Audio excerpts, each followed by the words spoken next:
न खौफ है कल का न गिरने का डर है मेरे साईं, न खौफ है कल का न गिरने का डर है। आपका हाथ थामे चलते हैं चाहे जैसी भी डगर है। ओम साई राम, नमस्कार, प्रणाम। मैं सचिन माधव सुपेकर आप सभी का साईं के दीवाने चैनल पर एक बार फिर से हार्दिक स्वागत करता हूं। पिछले वीडियो में हमने बाबा की चावड़ी का रोचक इतिहास देखना शुरू किया है, जिसे हम 3 भागों की श्रृंखला में विस्तार से देख रहे हैं। आज के इस दूसरे भाग में हम चावड़ी में मौजूद एक एक चीज़ का इंटरेस्टिंग इतिहास और उससे जुड़े कई दिलचस्प फैक्ट्स देखने वाले हैं।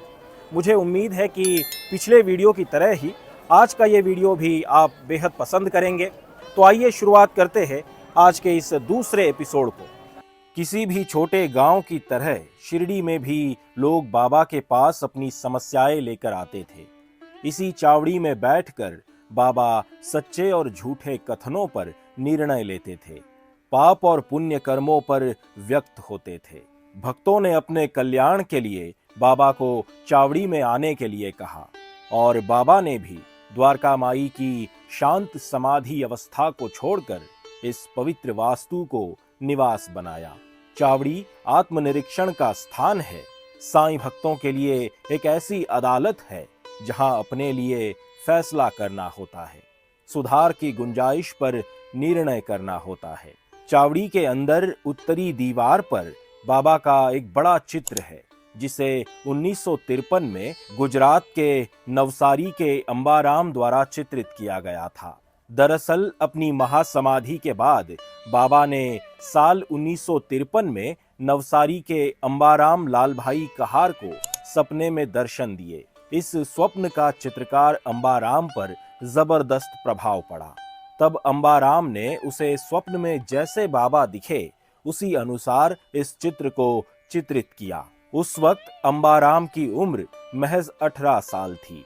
यह पेंटिंग 6 बाई 4 फीट की है, जिसमें बाबा पत्थर के आसन पर बैठे हुए हैं। बाबा के पीछे एक विशाल ओम भी है। अंबाराम ने यह पेंटिंग नवसारी में अवतार मेहर बाबा सेंटर को उपहार में दी थी। इस पेंटिंग को शिरडी लाने से पहले इसे नवसारी में लोगों के दर्शन के लिए रखा गया था। 2 दिनों तक भक्तों ने वहां बाबा का अखंड नाम जाप करते हुए दिन रात भजन भी किए थे। नवसारी के लोग बाबा के इस मनमोहक छवि से आकर्षित हो गए थे, इसलिए उन्होंने चंदा इकट्ठा किया और पेंटिंग को फ्रेम करवाया। फिर पूजा करने के बाद वे इसे सवाद्य जुलूस के साथ शिरडी ले आए और ये चित्र संस्थान को भेंट कर दिया। शिरडी साईं बाबा संस्थान ने सबसे पहले इस चित्र को समाधि मंदिर में बाबा की समाधि के ऊपर रखने का प्रस्ताव रखा था, लेकिन उसी समय जब बाबा की मूर्ति गढ़ी जा रही थी तो यह चित्र चावड़ी में रख दिया गया। इसे उस स्थान पर रख दिया गया था जहां बाबा शेज आरती तथा कांकड़ आरती के दौरान बैठते थे। चावड़ी के पुजारी प्रतिदिन इस चित्र को अष्टगंध से अलंकृत किया करते थे। यह तस्वीर अब परायण हॉल में स्थानांतरित कर दी गई है। इस तस्वीर के बाईं ओर लकड़ी का सादा बिस्तर एक खाट है। 15 अक्टूबर 1918 को दोपहर 2:30 बजे बाबा के महासमाधि लेने के बाद उनका शरीर मंगलवार से गुरुवार तक यानी 17 अक्टूबर 1918 तक 3 दिनों के लिए इसी लकड़ी की खाट पर रखा गया था। चूंकि भक्तों के बीच बाबा का शरीर कहाँ रखा जाए इसको लेकर मतभेद थे, तो इसी लकड़ी की खाट पर उनका अंतिम स्नान किया गया था। फिर उचित औपचारिकताओं के साथ बाबा के पार्थिव शरीर को बुट्टीवाड़ा यानी आज के समाधि मंदिर ले जाया गया था। ये खाट पहले द्वारका माई में थी, लेकिन बाद में चावड़ी में रख दी गई। इसे चावड़ी के उत्तर पश्चिम कोने में रखा गया था, जहां महिलाओं को जाने की अनुमति नहीं है। हर गुरुवार को इस कॉट को निकालकर चावड़ी के सामने रखा जाता था और बाबा की पालकी उस पर रखी जाती थी। लेकिन संग्रहालय बनने के बाद इस लकड़ी के तख्त को वहां स्थानांतरित कर दिया गया। अब इसे म्यूजियम के ग्राउंड फ्लोर के सेंट्रल एरिया में डिस्प्ले किया गया है। चावड़ी में इस बिस्तर के बगल में उसी कोने में एक व्हीलचेयर रखी होती थी। वर्ष 1886 में बाबा को अस्थमा का गंभीर दौरा पड़ा और इससे छुटकारा पाने के लिए उन्होंने 72 घंटे के लिए समाधि ले ली। बाबा बार बार खांसते थे।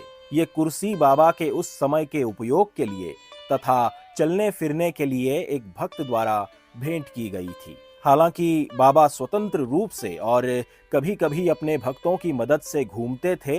बाबा ने इस कुर्सी को छुआ भी और रखा भी, लेकिन कभी इसका उपयोग नहीं किया। ये कुर्सी चावड़ी के उत्तर पश्चिमी कोने पर लकड़ी की खाट के बगल में रखी गई थी, लेकिन म्यूजियम बनने के बाद इस व्हील चेयर को वहां ले जाया गया। अब इसे भी संग्रहालय के ग्राउंड फ्लोर के सेंट्रल एरिया में डिस्प्ले किया गया है। चावड़ी के दाहिने हिस्से में चांदी के सिंहासन पर भव्य पोशाक में क्रॉस लेग्ड बाबा की फ्रेम वाली तस्वीर है। यह बाबा की असली तस्वीर है। इसे राजोपचार फोटोग्राफ के नाम से जाना जाता है। राजोपचार में एक विस्तृत अनुष्ठान होता है जिसमें विभिन्न सामग्रियों के स्नान सहित पंचामृत स्नान तथा अभिषेक मिलाकर लगभग 30 छोटे अनुष्ठान शामिल होते हैं। चूंकि ये सभी अनुष्ठान किसी तस्वीर के साथ नहीं किए जा सकते हैं, इसलिए केवल पंचोपचार किया जाता है। ये वो तस्वीर है जिसका प्रत्येक गुरुवार और त्योहारों पर सवाद्य जुलूस निकलता है, पालकी निकलती है। जहां ये चांदी का सिंहासन रखा गया है, ठीक उसी स्थान पर चावड़ी में बाबा शयन किया करते थे। इस जगह पर महिलाओं को प्रवेश की अनुमति नहीं थी और यह परंपरा आज भी कायम है। यह एकमात्र तस्वीर है जो सिल्क शॉल में ढकी हुई है। श्री साईं बाबा संस्थान ने अंबाराम द्वारा दी गई तस्वीर को परायण हॉल में ले जाकर अब चावड़ी के दोनों प्रवेश द्वारों पर इसी राजोपचार फोटो को स्थापित कर दिया है। 10 दिसंबर 1910 से साईं भक्तों ने इस चावड़ी में बाबा की नियमित पूजा करना शुरू किया। वे उन्हें शाही तरीके से द्वारका माई से चावड़ी तक जुलूस के साथ लेकर आते थे। आज भी हर गुरुवार और अन्य त्योहारों के दिन शिरडी में इस पालकी समारोह का अनुभव किया जा सकता है। आज का ये भाग हम यही समाप्त करते हैं, लेकिन आने वाले तीसरे और अंतिम भाग में हम दिव्य पालकी समारोह का वर्णन भी सुनेंगे और चावड़ी से जुड़ी और भी इंटरेस्टिंग जानकारी देखेंगे। बाबा की पूजा सामग्री से जुड़ी कोई भी चीज शिरडी साईं दरबार से अपने घर मंगाने के लिए हमारी sainkedivane.com इस वेबसाइट को आज ही विजिट करें। मिलते हैं अगले वीडियो में। अपना ख्याल रखें।